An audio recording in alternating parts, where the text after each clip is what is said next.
Hello and welcome to our Jet and Women in Tech talk. What does a career in tech look like? So today we have got a lovely panel with our lovely colleagues here who are working in tech at Just Eat, and we're going to be talking about International Women in Engineering Day, which is today. So a really quick intro from me before I hand over to our other host, Brooklyn.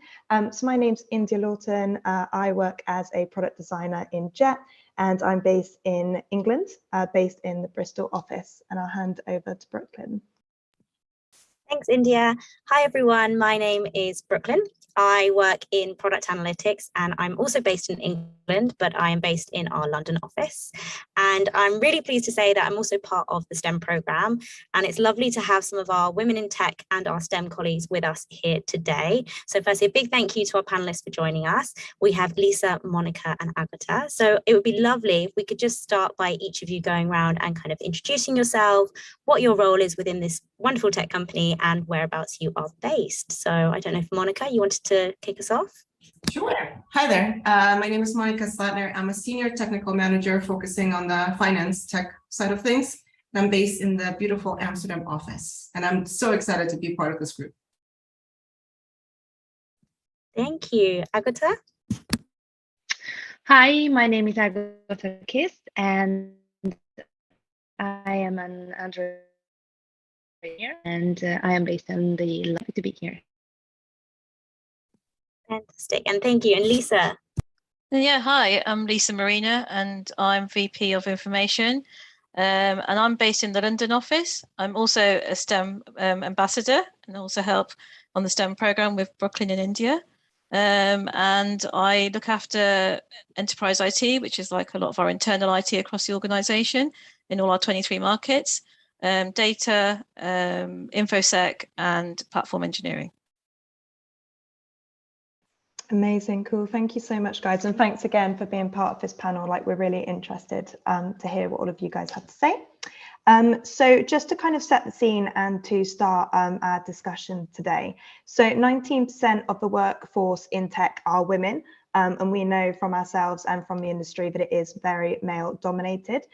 So yeah, I just wanted to ask you guys individually and hear from all of you, like, what inspired you guys to get into engineering? Has this always been like your original path, or have you moved into it over the years? So yeah, whoever would like to start us off, please feel free. I don't mind starting, India. So yeah, I mean, I actually, back in the 90s, a very long time ago, I actually started doing a course, computer science, at university, at school. And I thought, actually, I wanted to be an engineer. I wanted to write programs. But actually, as soon as I got to university, I thought, actually, I didn't want to do that. So I transferred onto a business studies course. And one of the things that actually put me off was actually there was only 3 other women on that course in computer science. So you can imagine it was quite intimidating. I thought, right, I'm not sure this is the career for me. I didn't see any role models like me on that course. It seemed to be very male dominated. So actually it persuaded me to change courses. I ended up moving over to business studies. But as I was doing the business studies course, I actually realized I still had this passion for tech. I loved helping people. So, you know, if anyone had an IT problem on my course or at university, I was always the first one to help them. So it made me start to realize, actually, I am still interested in tech, but not necessarily the course I was doing. And I actually then started to move on to look at jobs as I finished university. And I actually wanted to train people, thinking, oh, I love helping people and fixing their problems. And then I came across an IT support role. So that sort of started my career into sort of into the tech industry. But what I didn't realize, actually, there were so many opportunities from there. So I started doing IT support and then realized, actually, there were so many routes into tech. So I actually realized there was actually a project to do some scripting. So using some of that programming skills I had then, but actually working on some sort of applications, so I did that. But also I was leading some of this project. So I actually started doing a bit of project management. But then I was leading a team of two groups of people on the project. So I actually started, I actually enjoy actually leading and managing people. So this then started me to think about the other areas I could get involved in. And it got me down into the engineering side and a career in tech. But what I didn't realize when I was obviously at university was there was all these different avenues open to you. So there was all these different roles that are available to you, which I started to find as soon as I started getting my first role and getting my first career. So actually, that is exactly why I started to look at a career in engineering after, even though I started that route and then moved to business studies and then ended up back in a career in sort of technology and engineering. I think it's really interesting that you say that, Lisa, as well, because I think quite often what people traditionally study in university isn't necessarily kind of where they end up. And I think obviously if you think about it, like someone's career can last like years and years and years. And so that's one of the great things I think about tech is that there's so much variety and diversity in roles. So yeah, I think that's you're like a really good example, Lisa, of how you can move in your career. And it's really important for people to have the freedom and feel that there's representation to be able to do that. Monica, would you like to go next? Sure, thank you.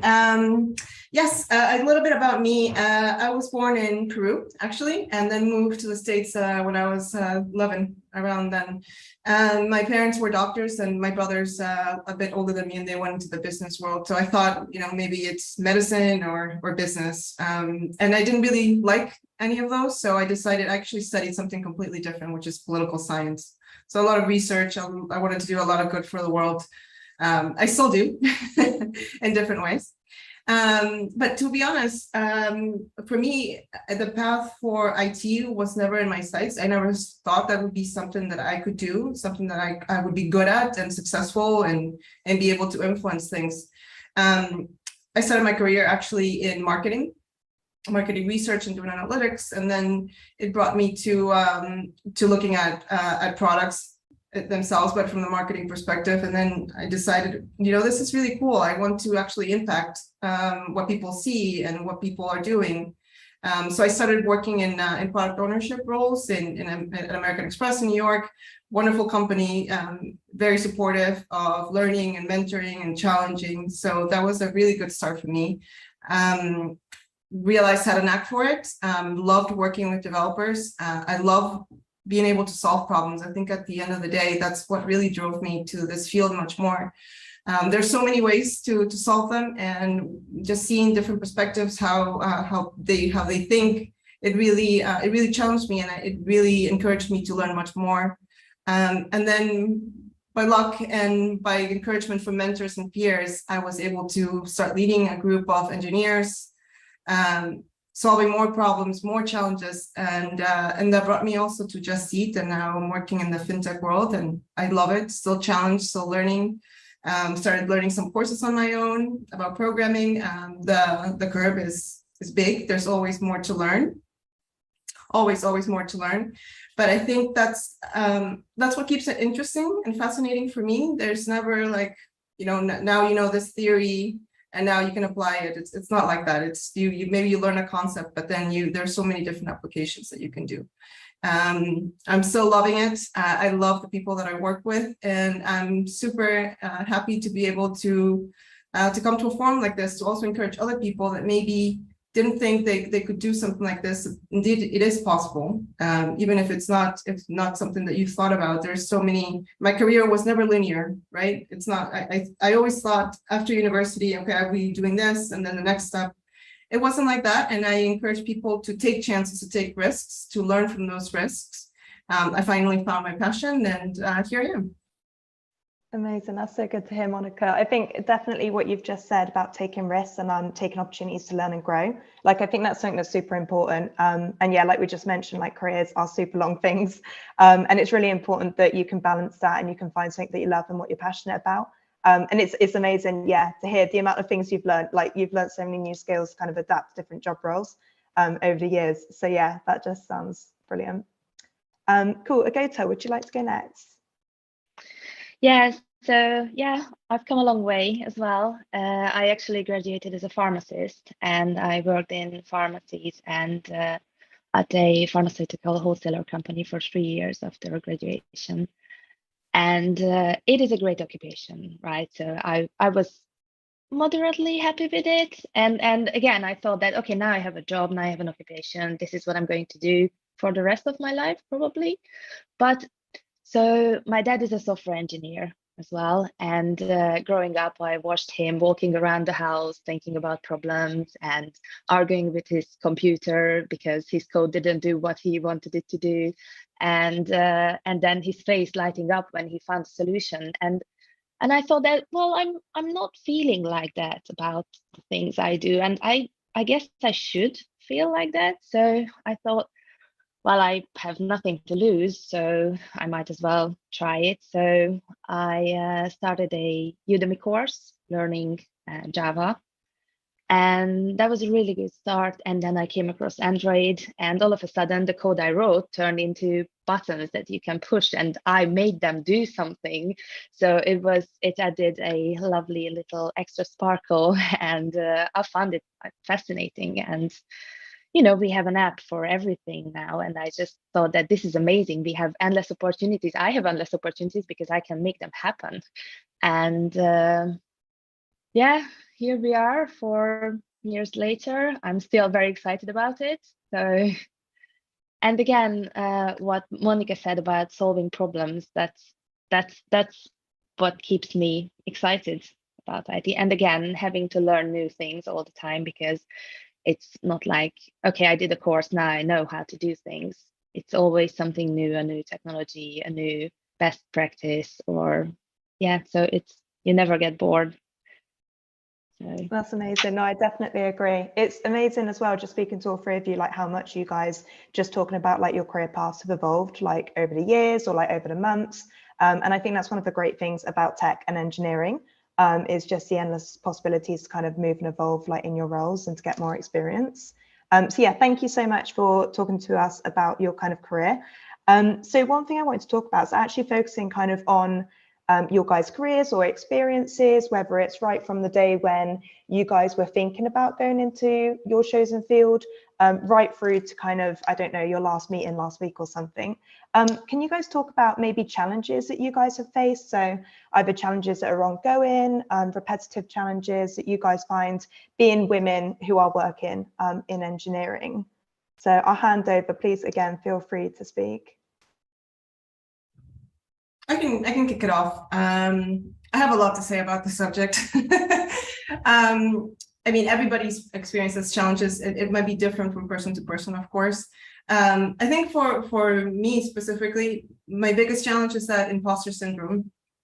Right? I didn't study this. I wasn't trained, and I always thought, okay, that person maybe knows more than me. I don't know enough. How can I give some feedback about this if I don't know it? It's still something that is in my mind, in the back of my mind, every day. But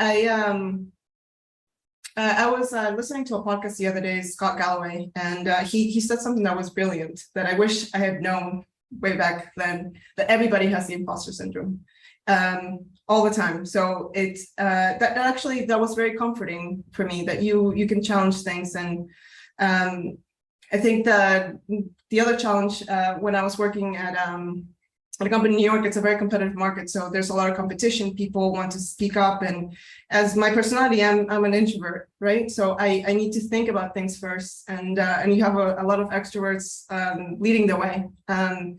For me, that was something that I needed to work on myself, to be able to understand that I have a voice. I have something important to say. I can think about these things. And that took me a long time to overcome. I had wonderful mentors that gave me some tips on how to overcome that. And of course, like being afraid of risk and failure all the time. That's something that I still think about. I was listening to someone at the Tech Talk, Reshma Sarjani, who I love, who created Ghost Who Code. She was giving out this TED Talk about how women in university, there was this professor was giving a lecture on Java, actually. And in his office hours, she said that men would go over and they would say, there's something wrong with my code, when something wasn't working. Whereas women would come in and they would say, there's something wrong with me. So I think there's ways, these are the challenges that maybe not all of us face. I hope like this younger group of women are much more empowered, and I do love that they are much more confident. But those are some of the challenges that I've personally faced, still facing.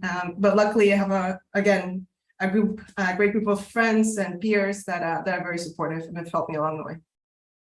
Thank you so much for sharing. I think like what you've shared there, Monica, I don't know about the rest of you guys here, but I feel like I can definitely, some of those resonate with me. I think particularly what you were saying about kind of feeling introverted and not knowing when like to kind of share your ideas. And I think that's something that's really important. I think like we had a talk earlier with Daniela Weitman, who's from Meta, and she did fantastic at kind of raising the importance of like open vulnerability. So like openly saying like, I need help with this, or openly saying like, this is not how I prefer to work. I like to digest information. And I think it's really important to kind of have that representation. So, you know, everyone has a voice, whether that person chooses to use that voice kind of like once they've had time to think about it, or use that voice in the present. So I think definitely like adapting our ways of working and making sure that we can be more flexible to everyone's needs. Like, I think that's really important. So thank you so much, Monica, for raising those. That was amazing. Lisa or Agota, would you like to go next? Yeah, sure. And I actually relate a lot to what you just said, Monica, because in my early career, I actually really did think I had imposter syndrome, and I think we probably all have done during our career. And I actually thought I must behave and act, because actually I was in teams, and I was honestly the only female team probably for decades actually in my career. And, you know, so I wasn't seeing role models or other people like me. And so I thought I'd have to behave like the others. So I did have that imposter syndrome, and it did happen for quite a while. But then one day I just thought I need to be authentic to me, how I am and how I work. So I started to take that brave step of doing upward feedback, which, you know, at first I found very challenging and thought, wow, could this have really awful consequences? You know, me giving some upward feedback, as in why I can't do things the same way as my colleagues. So, you know, once I can give you an example, once I was asked to lead a team exactly like my predecessor, who was a male colleague of mine, but it wasn't my style, it wasn't my way of working, and I just thought, actually no, I'm not going to do it. It was almost like a light bulb moment, and thinking, actually I shouldn't be copying that person and doing it in the same way. I should be doing it the way I think I should do it in my authentic self.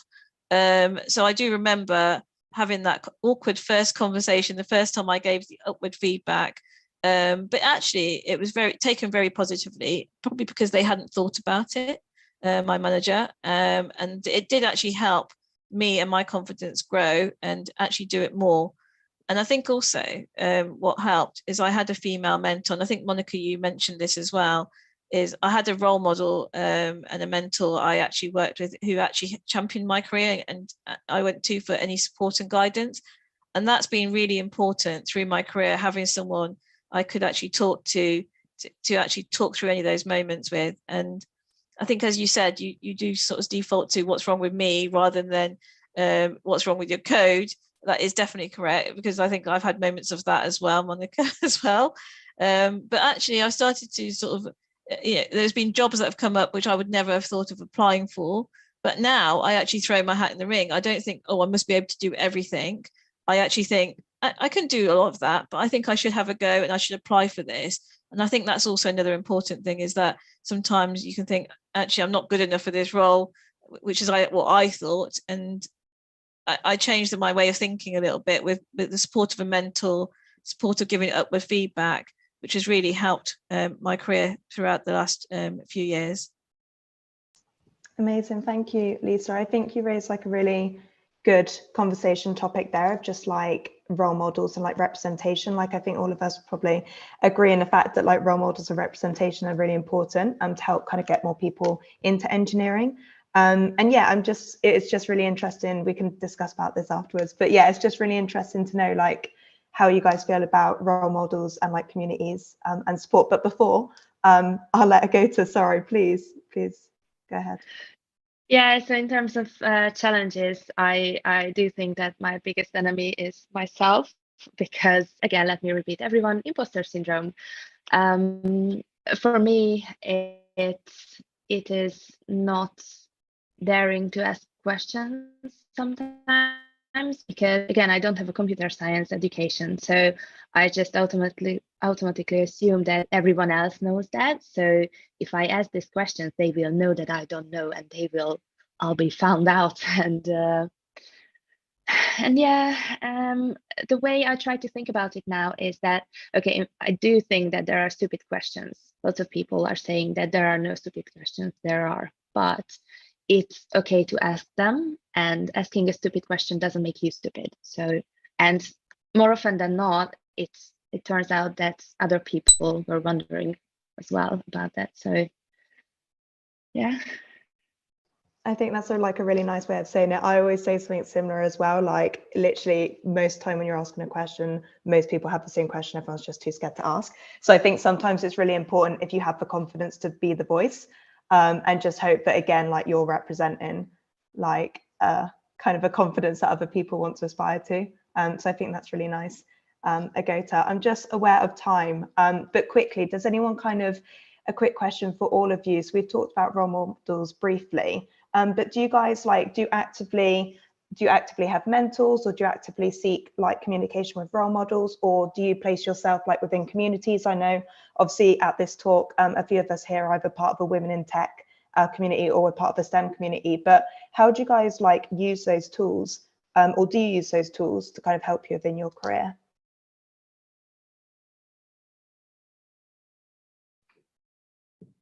Sure, I can go.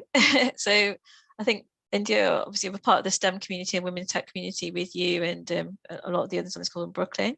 And I think one of the tools I do use is definitely the mentoring route, as I was mentioned earlier, because I think it's definitely important to find a mentor that you can actually talk through, and ideally someone outside your own team, and maybe not even in your own departments, even outside tech. And also, I think the other important thing is also finding allies that you can go into meetings with, because like when you're saying about the communities, that's where the different ERG communities really help, because if you've got other people, especially in the women tech community, you're going into a meeting, or even just an ally of the women in tech community, so it doesn't have to be another female, it could be another male. I think I've used that tool sometimes when I want to go into a meeting, discuss a point, and knowing that actually I'm going into that meeting already, then there's allies with me along the way. So that is a tool I've definitely used before. And I think, it's definitely important to sort of build those diverse teams, which is also important. So you have got different people and role models working together with each other. So you've got that diverse thought process going on as well. So that's another thing. We're also making sure we've got people that are from different communities as well. Amazing. Thank you, Lisa. Does anyone have anything they'd like to add to that? I think LinkedIn is also a great source. So in addition to, of course, participating in your companies, hopefully you have some mentorship opportunities there. But yeah, I think LinkedIn, you can follow a lot of people, maybe people that you've worked with in the past, so you can still follow their careers and see what they've done. I find also when I'm not feeling so confident myself, sometimes I go back and I look at some of these TED Talks. It's a great source of information, and yeah, and it's very helpful. So that's what I would add to that.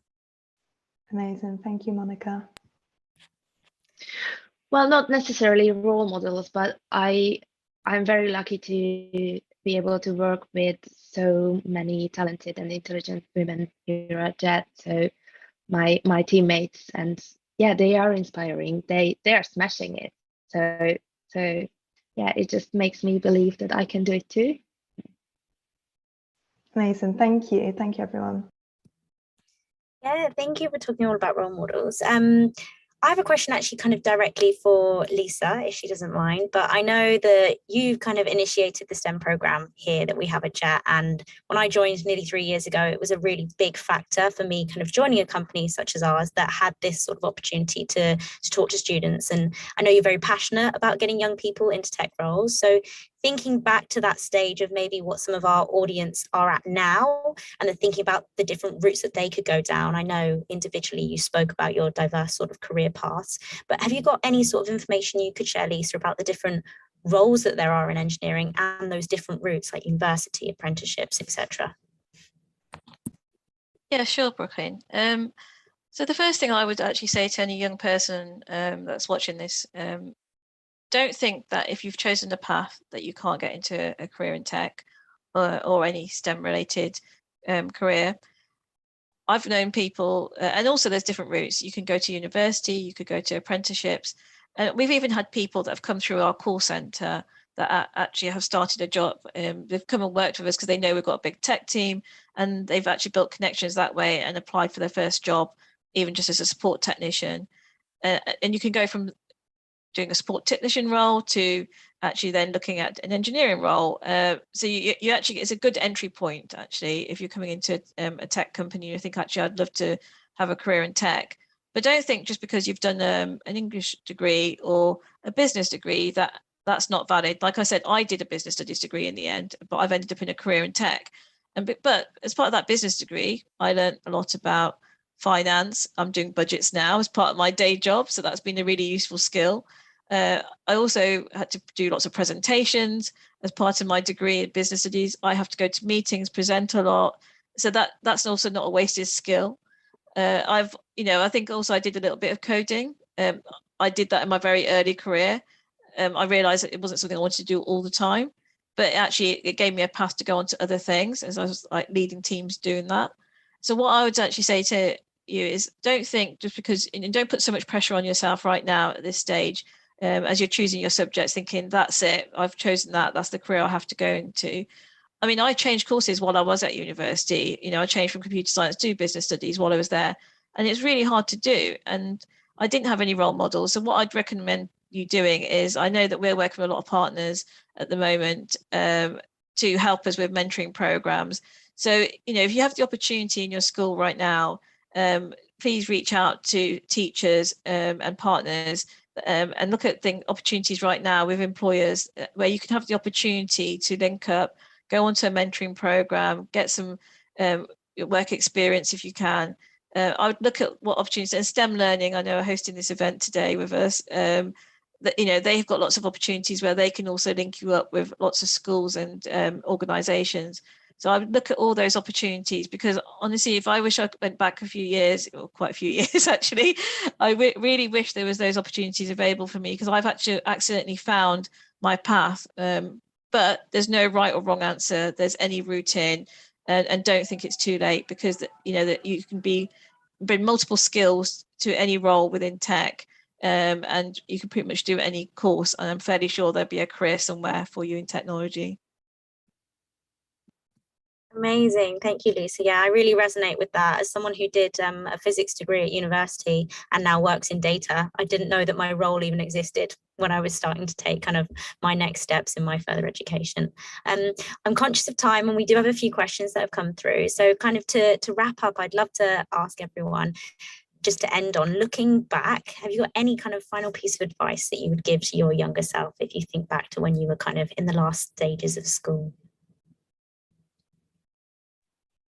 I think that the themes, I think Lisa and Agota mentioned it, be okay with imperfection, right? I think as women, we can be a little hard on ourselves, and that's not okay. I like what Lisa said. She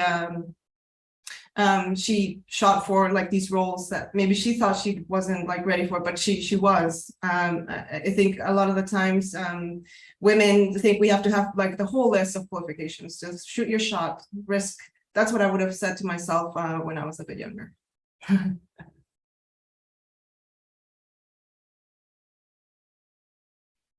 Yes, I guess what Lisa said, that I would tell my younger self, don't put too much pressure on yourself, because nothing is final, right? So you can do anything you want, and you can change your mind at a later point and then start over. So yeah.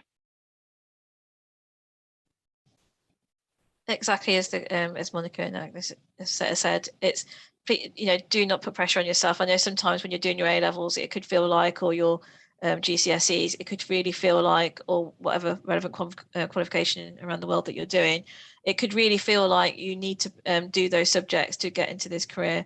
But remember about all the other routes as well. There are apprenticeships. We've had people that have done university degrees, but actually that wasn't right path for them to go onto a graduate scheme, but they've actually got rerouted and gone through an apprenticeship and come into a career that way. So it's important you just don't put pressure on yourself. And if I could tell my younger self, don't worry when you're there thinking, oh, I must know what career I want to do when I leave. I had no idea, even when I finished my career, what I wanted to do. But that's okay, because you'll find your path, as the others have said. So, that not putting the pressure on yourself, I think, is definitely an important thing. Amazing. Thank you, everyone. That's really helpful. And I think, yeah, agree. Without saying ditto again, I think the exact same with what you guys have said. Yeah, not to put too much pressure on yourself. And I think to just trust yourself and trust the skills that you've acquired, and the fact that you'll acquire more skills in the future to deal with problems you'll encounter. Okay, great. So like Brooklyn mentioned, we've probably come to the part for Q&A. I firstly just want to say thank you for all of you guys for contributing and for giving us a really good bit of discussion as well for today. So I think, Brooklyn, do you want to read out some of the questions that we have? Yes, we've got a few that come through, and feel free, all of our panelists, to kind of jump in with whatever resonates with you. And the first question that we've got is, if I can't find a role model that I can look up to, what do I do?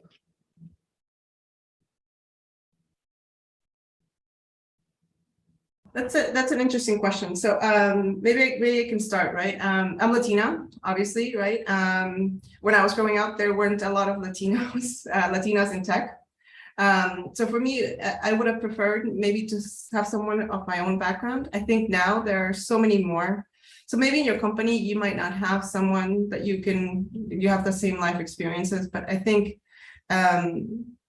what I've done is I call it my wolf pack of women around me, right? That I always go to, and they help mentor me. My mother's been a great source of mentorship. It doesn't have to be just career-wise. It could also be men that you admire. There's so many sources. Now, obviously, everything is digital. I think there's a great wealth of information and communities that you can find a mentor that you can relate to much more. And that's what I did, right? I found people that I like on LinkedIn, or like read their articles, people that I trust to mentor me. They might know everything that I need to do, but I think that will be helpful.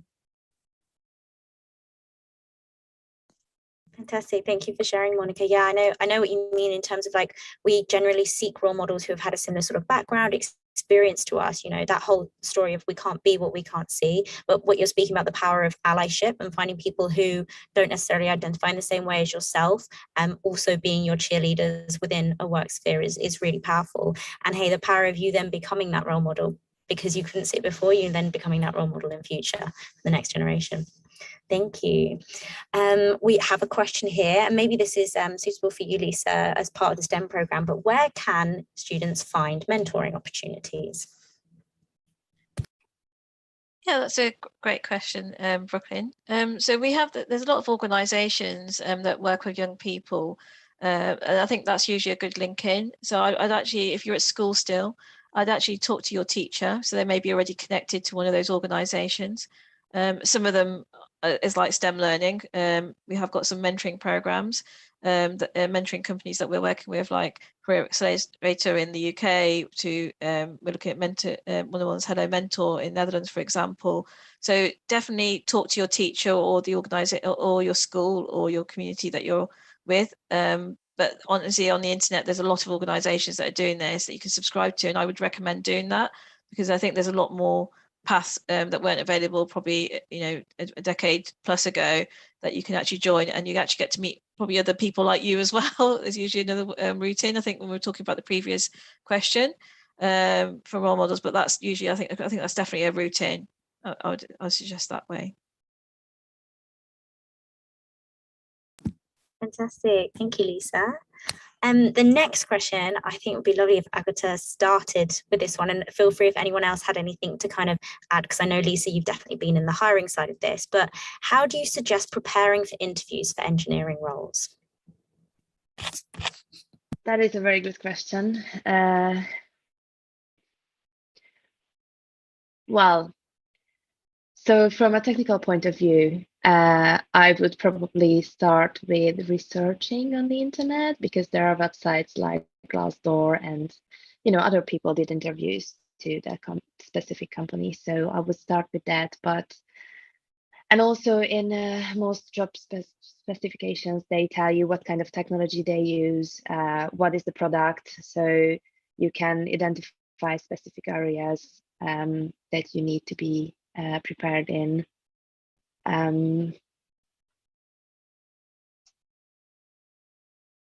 Yeah, I think that's it. Thank you. And yourself, Lisa, and maybe Monica, if you've hired within kind of an engineering space, if you've got any tips of what maybe you look for outside of the technical skills as well. Yeah, sure. So I think it's important to also think about the soft skills you may have as well, because that usually is the technical and the soft skills. So when I say soft skills is, thinking about culturally how you'd fit into an organization and come with some examples. I always, when I'm interviewing anyone or preparing people for interviews, I always ask them to make a list of everything they've done and actually think of examples and reread through that before they go into an interview. And the reason I say that is so you don't want to be like going into an interview and thinking, oh, have I got an example for that? And thinking actually in the interview for those examples. And you could probably use those examples through many questions as you're asked several questions. So I would probably recommend, thinking about what have you achieved today. And even at school, I remember having this conversation with my niece recently who's just going into her first career. She was doing things at school and at university that she was championing. And I said, that's just as relevant as an example that you should be shouting about. So, don't be afraid to think of things that, even if you haven't gone into your first career yet or first job, things that you've achieved, even being as part of a school or university prior to that. So, just list them all. And then it just makes you go into the interview a bit more confident when you're asked a question, and then you can use them as examples as well. Yeah, and just to add, we often forget about this, but in an interview, we are interviewing the company as well. So make sure to ask questions so you can decide whether it is the right position for you. And just to add to that, just one final point, when I'm hiring people, I'll also look for potential, right? And you don't need to do it and know everything, but potential. Do you have the passion? Do you see yourself using this product? And also you should ask yourself, do I see myself using this product? You can be much more passionate and come through much more passionate interview if it's something that you believe in, rather than something that you kind of feel like you can do. That's my 2 cents. Yeah, I love that. I remember I went for my university interview and they asked me a question that was about physics and I didn't know the answer. I sat there like, I don't know, but the way I approached it, I went, I don't know, but I would love if you could explain to me the problem and explain to me what the solution is here. And apparently that's a big plus, just interest and passion for the area. So yeah, I really, really resonate with that. We have one final question that I think would be lovely to hear from everyone to kind of finish up. And I think it's a fantastic question. How can I support other girls so that we can lift each other up? For me, so maybe a little story. I was really nervous about doing this form. And I went to one of my friends that I really trust, and I asked her, you need to check me right now, because like I was like, should I do like how do I do my makeup? Like I'm worried about this. Like and she told me, like it's about the content. It's really not about what you look like, and that's not when I come through. It's about these people that you will be influencing, the future leaders. So one thing that I would say is to give permission to your friends, to like the ones that you trust, to give you that feedback. And even if you don't agree with it, just thank them. You'll take it away. You decide what to take from it, yes or no. But that's I think that's one way you can do that. I think another way you can do that, as you progress your career, is actually help. When you're saying Brooklyn, lift others up, is actually give them the opportunity. So if there is an opportunity to lead something, you step aside. You actually help lift them up. So you actually empower them to do more too. So give them that spotlight. You don't need to take the spotlight all the time. So allow others to sort of also progress and give them those opportunities as well. I think it's another way to do that as well. And also celebrate achievements, I think. So it's very important for us to recognize when we or our female colleagues did something great, and it doesn't cost anything to give good feedback.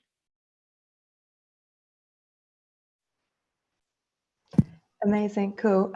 Is that the last question, Brooklyn? Is there any others? Last one. Okay, brilliant. Cool. Okay, well then I think we'll wrap up 5 minutes early, but I just want to say a massive thank you to everyone who's joined the panel today.